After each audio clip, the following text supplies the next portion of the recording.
టీవీలలో వాళ్ళ స్టేట్మెంట్లు చూస్తే, మంత్రులు ఇచ్చే స్టేట్మెంట్ చూస్తే ఆశ్చర్యం అనిపించింది. మొట్టమొదటి స్టేట్మెంటు వాళ్ళు ఇచ్చింది, ఈ గోడ ఎవరి హయాంలో కట్టారో ఎవరు కట్టారో చూడాలంట. మొట్టమొదటి స్టేట్మెంట్ వాళ్ళు ఇచ్చింది, మంత్రులు ఇచ్చిన స్టేట్మెంట్.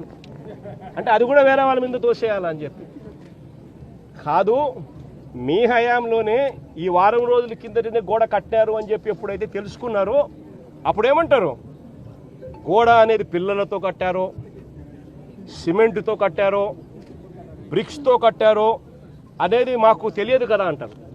మరి తెలియనప్పుడు మీరు మంత్రుల కమిటీ కింద ఎందుకు వచ్చినారు ఇక్కడికి?